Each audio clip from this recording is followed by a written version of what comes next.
kelima ada Mustika Pradi.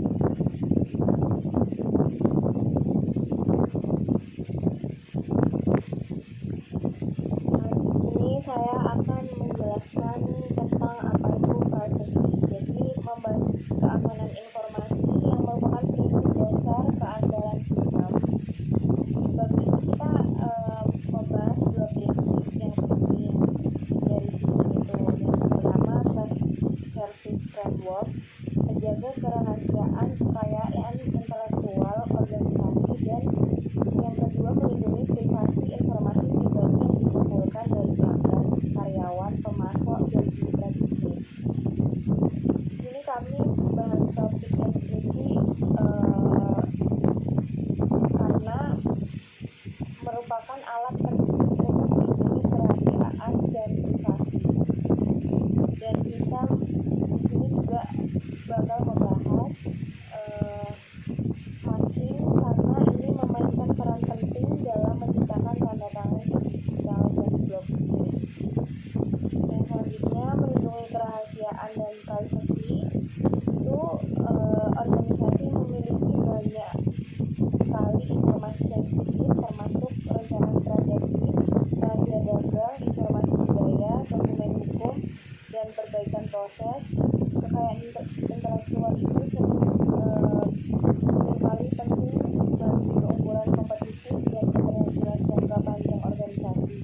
Akibatnya, menjaga kerahasiaan kekayaan intelektual organisasi dan informasi serupa yang dibagikan oleh mitra bisnisnya telah lama diakui sebagai tujuan dasar keamanan informasi. Organisasi juga perlu melindungi privasi informasi pribadi mereka.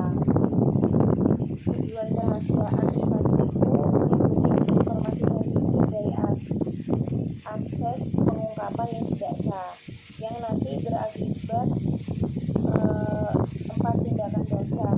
Yang pertama, cara kita melindunginya ada 4. Yang pertama, mengidentifikasi, yang kedua, mengekskripsi, ketiga, mengendalikan, 4, melatih karyawan. Yang selanjutnya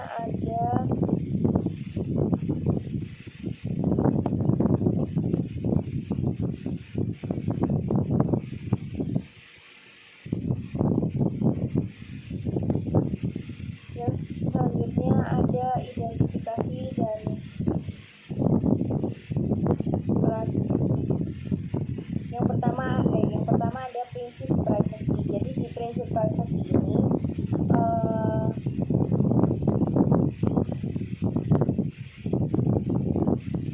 Uni Eropa dan hukum AS itu salah satu peraturan privacy yang paling ketat dan paling luas jangkauannya. Peraturan privasi data umum Uni Eropa ini mengenakan denda sangat besar 4% pendapatan global untuk masalah seperti tidak memperoleh persetujuan dengan benar untuk mengumpulkan dan menggunakan informasi pribadi atau tidak dapat mendokumentasikan bahwa organisasi telah mengambil pendekatan proaktif. Lalu ada prinsip privacy yang diterima secara umum. Yang sebelah kanan itu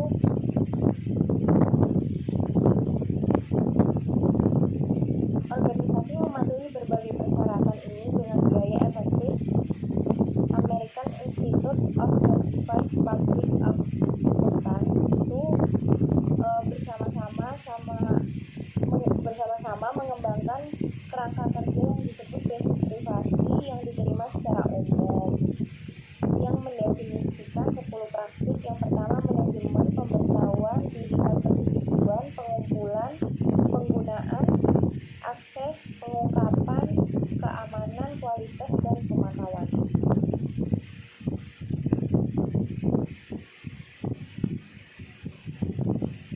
Selanjutnya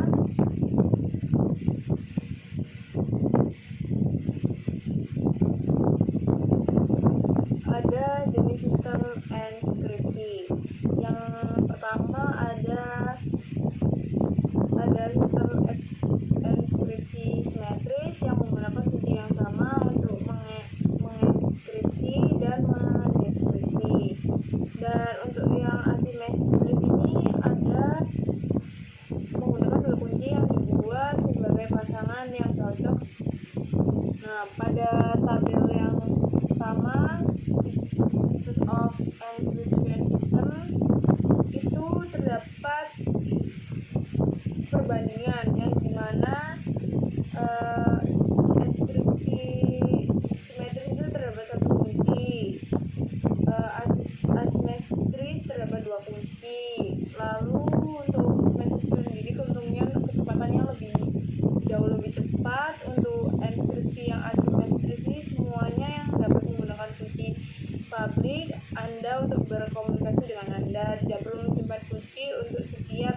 Anda ajak berkomunikasi.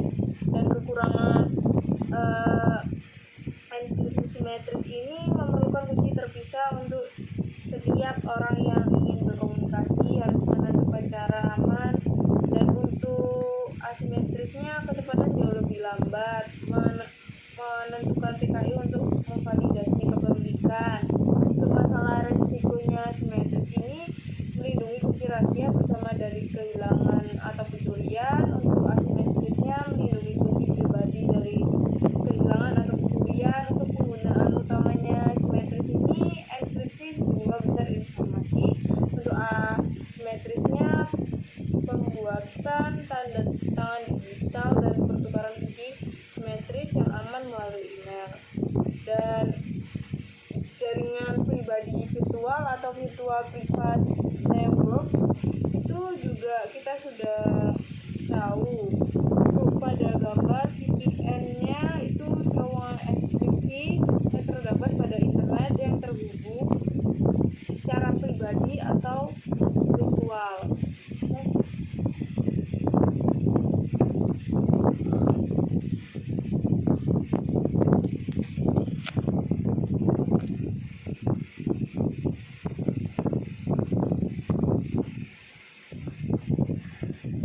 Selanjutnya ada metodologi atau privacy regulation and generally accepted privacy principle, yang dimana adalah peraturan privasi dan kebijakan yang diterima secara umum atau prinsip privasi. Nah, yang pertama ada the US GDPR and US laws, adalah GDPR Uni Eropa dan hukum Amerika Serikat. Nah, salah satu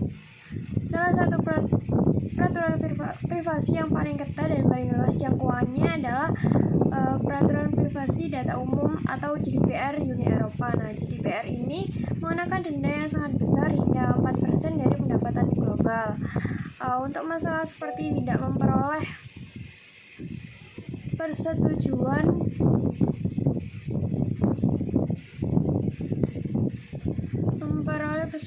dengan benar untuk mengumpulkan dan menggunakan informasi pribadi, atau tidak dapat mendokumentasikan bahwa organisasi telah mengambil pendekatan proaktif untuk melindungi privasi yang disebut, di mana privasi berdasarkan rancangan. Nah, GDPR ini memengaruhi langkah-langkah keamanan organisasi, khususnya proses respon insidennya. Nah, karena mengharuskan organisasi untuk memberitahu regulatornya dalam waktu 72 jam setelah menemukan pelanggaran. Nah, GDPR ini juga memberi orang sejumlah hak baru, termasuk akses ke data yang dimiliki organisasi tentang mereka, koreksi kesalahan dalam data yang disimpan tersebut, penghapusan informasi pribadi yang disimpan tentang mereka atau yang disebut di mana hak untuk dilupakan, dan pencabutan persetujuan untuk menjual atau membagikan informasi mereka dengan organisasinya lain. Next.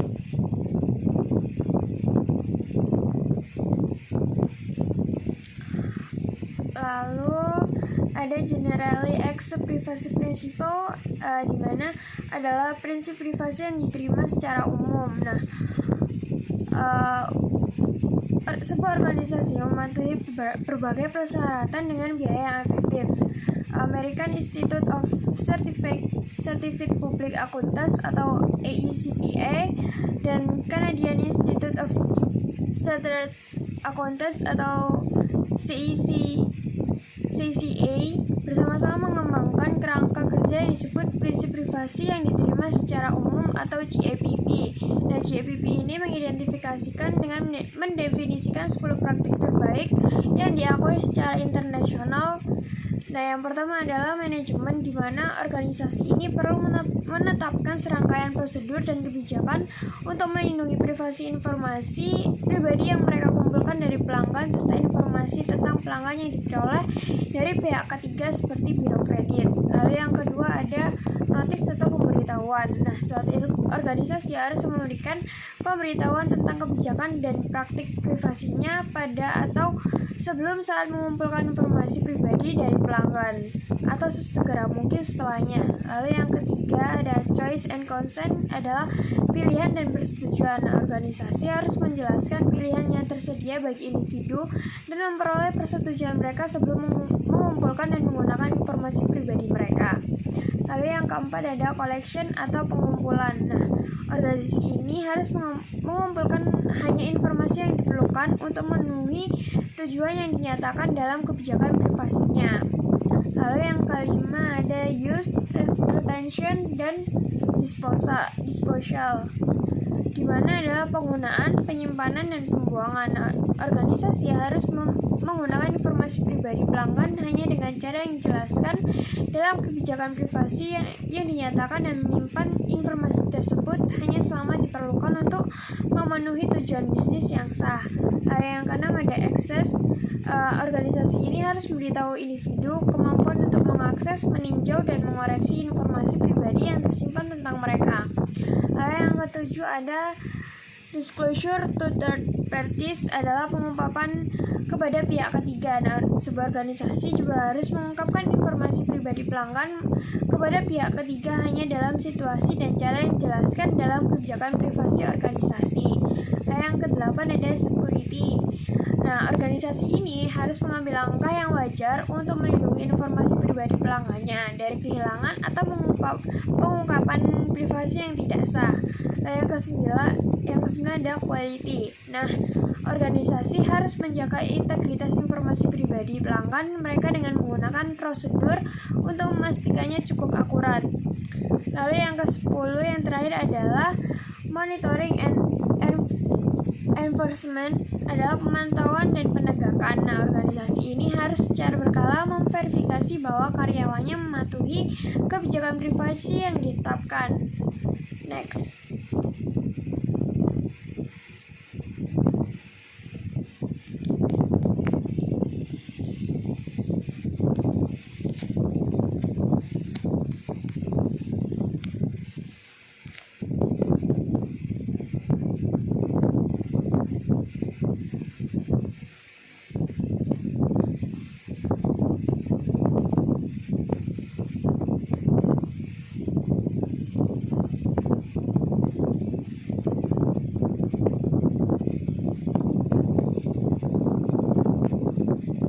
Selanjutnya ada factors that influence encryption strength, atau faktor-faktor yang mempengaruhi kekuatan enkripsi, yakni 3 faktor penting menentukan kekuatan sistem enkripsi apapun. Yang pertama ada panjang kunci, yang kedua ada algoritma enkripsi, dan yang ketiga ada kebijakan untuk mengelola kunci kriptografi. Yang pertama ada panjang kunci, yakni kunci yang lebih panjang memberikan enkripsi yang lebih kuat dengan mengurangi jumlah blok berulang dalam ciphertext. Hal ini membuat lebih sulit untuk menemukan pola dalam ciphertext yang mencerminkan pola dalam plaintext asli. Misalnya kunci 24 bit mengenkripsi plaintext dalam blok 24 bit. Dibutuhkan 8 bit untuk mewakili setiap huruf dalam bahasa Inggris. Dengan demikian, kunci 24 bit ini mengenkripsi plaintext bahasa Inggris dalam potongan 3 huruf. Dan hal ini juga memudahkan untuk menggunakan informasi tentang frekuensi kata relatif, seperti fakta bahwa the adalah salah satu kata 3 huruf yang paling umum dalam bahasa Inggris. Kemudian yang kedua ada algoritma enkripsi. Sifat algoritma yang digunakan untuk menggabungkan kunci dan teks biasa itu penting. Algoritma yang kuat, sulit, jika tidak mustahil, untuk dipecahkan dengan menggunakan teknik tebakan brute force. Kerahasiaan tidak diperlukan untuk kekuatan. Memang prosedur yang digunakan oleh algoritma enkripsi yang paling diterima dan banyak digunakan tersedia untuk umum, dan kekuatannya juga bukan karena kerahasiaan prosedurnya, tetapi karena fakta bahwa prosedur tersebut telah diuji secara ketat dan terbukti mampu menahan serangan tebakan brute force. Kemudian yang terakhir ada kebijakan untuk mengelola kunci kriptografi. Pengelolaan kunci kriptografi ini seringkali merupakan aspek yang paling rentan dari sistem enkripsi. Tidak peduli seberapa panjang kunci tersebut atau seberapa kuat algoritma enkripsi, jika kunci tersebut telah dicuri, enkripsi tersebut dapat dengan mudah dipecahkan juga. Oleh karena itu, kunci kriptografi harus disimpan dengan aman dan dilindungi dengan kontrol akses yang kuat. Next.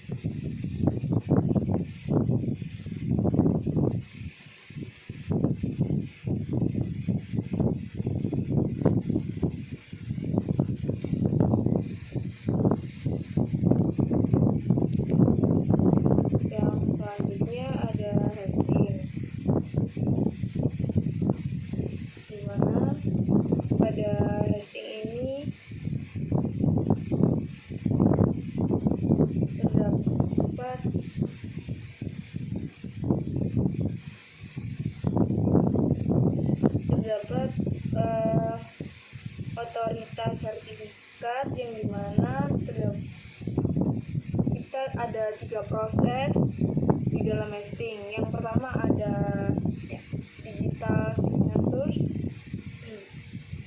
di mana pada digital signatures ini perjanjian pada mengikat secara hukum yang tidak dapat dibatalkan secara sepihak oleh pihak manapun secara tradisional. Hal ini yang dilakukan untuk mendatangkan kontrak dan dokumen secara fisik. Next, untuk digital certificate and public infrastructure itu kita bisa lihat di dalamnya terdapat sertifikat digital. Adalah dokumen elektronik yang berisi kunci suatu entitas dan mengesahkan identitas pemilik kunci publik tersebut. Yang di dalamnya terdapat otoritas sertifikat yang berisi tanda tangan digital otoritas sertifikat untuk membuktikan keasliannya. Ada juga infrastruktur kunci publik PKI yang dimana tergantung untuk kepercayaan otoritas sertifikat untuk memverifikasi identitas pemohon sertifikat digital, yang dimana dirancang untuk secara otomatis memeriksa keabsahan sertifikat digital dalam situs web yang untuk membuat kunci publik dari otoritas sertifikat yang dikenal luas. Yang selanjutnya ada rantai blok, yang dimana buku besar yang terdistribusi dari dokumen khas dengan salinan yang disimpan di beberapa komputer, yang dimana ada langkah kedua untuk memvalidasi blok baru dengan proses yang disebut penambangan yang menggunakan 3 masukan, yaitu angka acak, hasnot, dan hasnot ini dari blok yang paling baru divalidasi dari lantai. Lalu blok harus dimulai dengan 6 nol awal. Next,